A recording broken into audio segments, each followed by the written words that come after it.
We just got back from a whole week on Campobello Island in New Brunswick, Canada, and one of our favorite things to do while on the island was heading out to the Harbour Head Lighthouse. This lighthouse is world famous, heavily photographed, and it is only available at low tide. Come watch and find out how much it costs to do this, how much time you need to do this, and just how treacherous is this activity.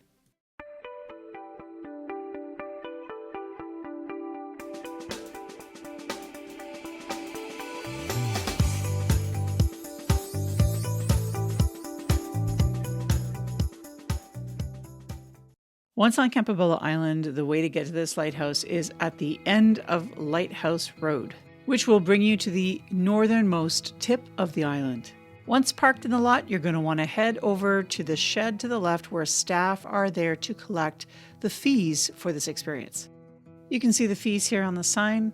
Bring cash, as a credit card doesn't always work. Once paid up, you can head down to the trail that brings you all the way to the lighthouse. Tide timing for this activity is crucial because you really only have 2 hours before and after low tide to be able to do this activity. And while the walk itself is about 1 kilometer or about a half or 0.6 miles round trip, the trail can be a bit tricky and slippery and does require steps, stairs, and the ability to walk across sometimes slippery slopes. And here we go, heading down the stairs for the first part of this trek. I have to admit I was a little nervous getting started, but I was also excited. To say we'll take our time here. No rushing going up or down the stairs. While you can bring a dog or pet with you, it is not recommended due to the terrain, and you can have very slippery conditions even when it's dry, so it's really important to use any handrails or to move slowly through these rocky fields. A recommendation I might make is if you have hiking poles, bring those along because the rocks can be a little unsteady, a little bit slippery, thanks to the seagrasses and so on. But for the most part, if you stay where the rocks have dried out and you just watch your footing and go slow, you should be fine. Again, a reminder that tidal awareness is really important here because there is absolutely no access in or out of the island if the tide is coming in. This is the Bay of Fundy where the greatest tidal changes happen on the planet, and you can have up to 5 feet per hour coming back in. People have in fact been stranded here and required rescue, so be sure to check your tide schedules before you head out. We were here in July, peak summer months, and the best time really is to come between May to October. Off-season access can be dangerous due to storms, winds, and sea spray freezing on the rocks.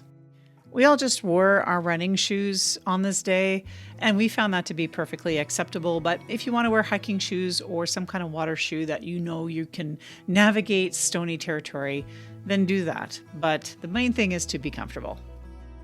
On to the second ladder of this trip. Make sure you look down because there's going to be all sorts of really interesting things on the beach, including this old rusted out ladder.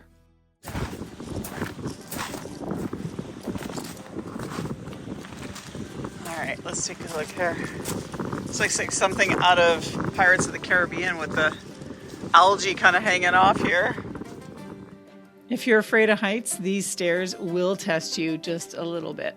Many of the steps have been replaced because of decay and wear, and they are a little rusted out in spots, so it can be a little freaky.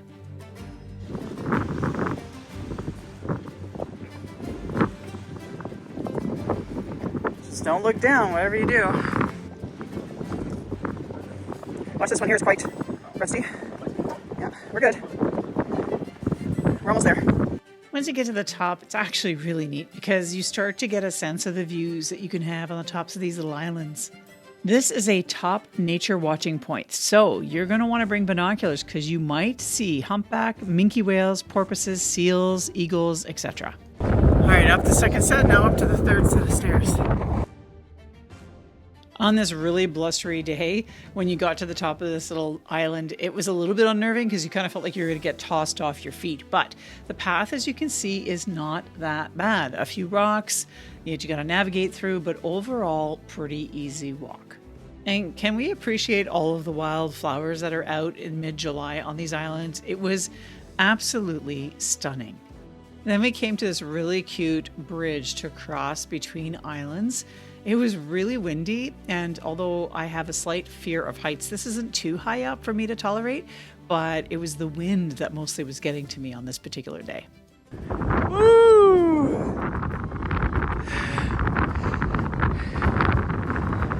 Oh yeah. Oh. Just make it to the other side.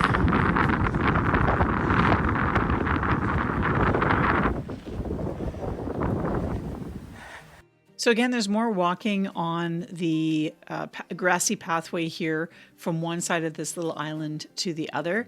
Very easy to navigate.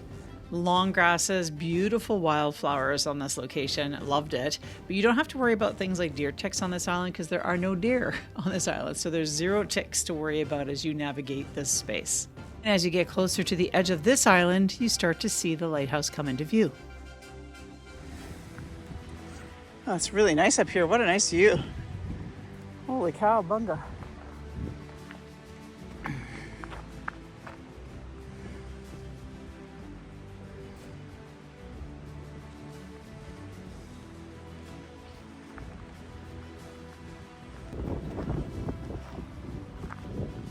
Oh, the stairs are steep. Okay. All right.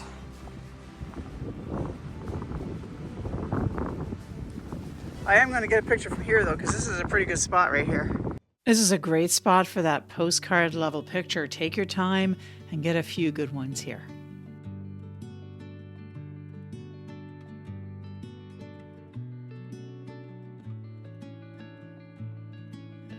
So of all the stairs, these are the ones that tested me the most because of my little fear of heights, because they are so steep. And these stairs are also a little deeper to step on. However, I'm going to tell you that as long as you hang on to those sides and you take your time with each step, they are perfectly safe and you will be able to get to the bottom without any problems. It's a good thing I'm not afraid of heights, right? I am. That's the goal. That's the joke. Woo! This is testing my balance. Yeah, who's that know-it-all?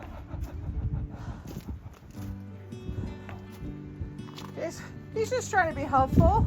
Oh, that's good. Yeah. Hey guys, I successfully made it down. I successfully made it down without falling and dying. It's very steep. Yeah. If you just take your time. Whoa. Take your time. Once you get to the bottom, you can enjoy the views a little bit, take a look at all of the stones that are all around us, and start to make your way towards the next path towards the lighthouse. This is a great spot for one of those panoramic shots that you can do on your camera.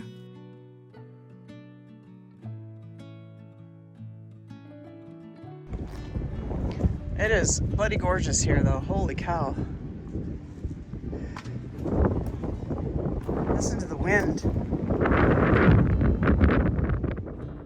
This final path as you get closer to the lighthouse is very rocky still, but I found it actually pretty easy to navigate as long as you take your time. This lighthouse is one of the few wooden lighthouses still standing. Most surviving Canadian lighthouses are made of steel or stone, but this one is all wood. Another fun fact as we make our way through the path here is that the lighthouse was run by members of the Snell family for generations, starting with John Snell in 1829. Later, his granddaughter Mary Snell did, one of the very few female keepers at the time. It's actually not that bad. I've been through worse. It's a little on the treacherous side, but it's actually not that bad. The biggest thing is trying not to slip. That's the biggest thing. But if you take your time, you can get through this. That's the key. And be willing to step on seaweed if you need to. Look at this. This is gorgeous. Because this activity is tide dependent and requires some level of fitness and abilities, there's probably only a few thousand people who do this annually, but it's well worth the trek if you are willing and able to do it. I should also probably mention that there's no washrooms or services at this location, so go before you arrive here. Whew. Made it. Wow. Once you're on the tidal island, you can see there is one small set of steps to get to the lighthouse location.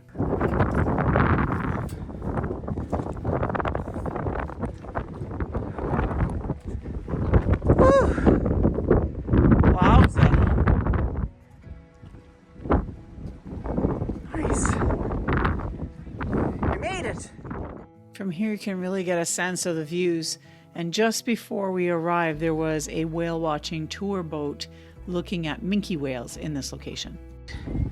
And once you're up here you can examine a little closer. Look at that. Neat.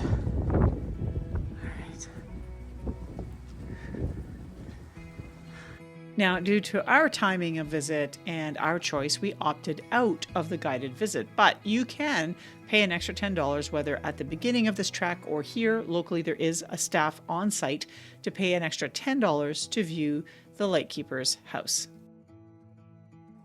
Right next to the lighthouse is a little grassy path that you can take all the way around it. Here's some historical notes about this building as we walk around. It was built in 1829 and is an octagonal design, a wooden octagonal tower, which is rare in lighthouse architecture and still retains much of its original character. It has a painted cross daymark on it. The Red Cross of St. George was painted on the lighthouse in 1842, making it one of the most recognizable daymarks in the region. This location is also protected under the New Brunswick Heritage Conservation Act and is listed as a federal heritage building. Once you get around the tower, you've got this beautiful walkway and seating where you can sit and enjoy the scenery. Look for whales and seals. We saw a gray seal while we were here, just enjoying the sights.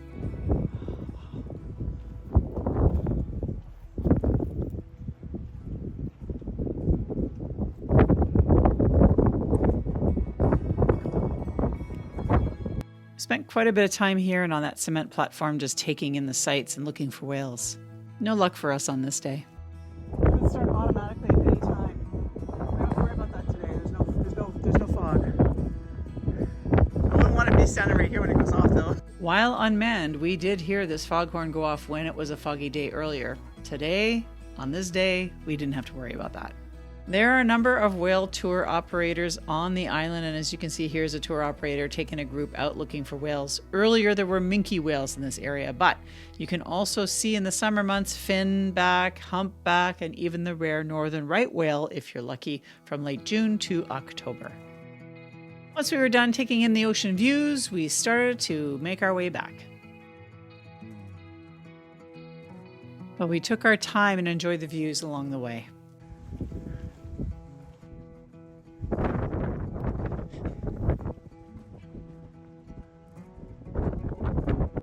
And if you're wondering if the whales are in fact here, well, their food is, so guaranteed they are too.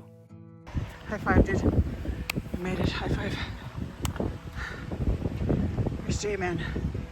He's over there. You made it!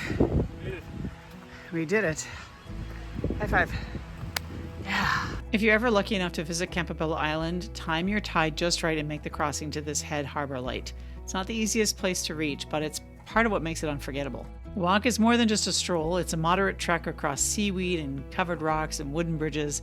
And you'll need proper footwear. But with little patience with the elements, every step on this track is worth it, because once you reach the final rise and see that red cross of Lighthouse up close with the waves crashing on either side, there's nothing but sea and sky around you, you realize why this place draws people back year after year. Thanks again for watching the Travel Review Crew. Be sure to check out the entire Campobello Island playlist when it comes out.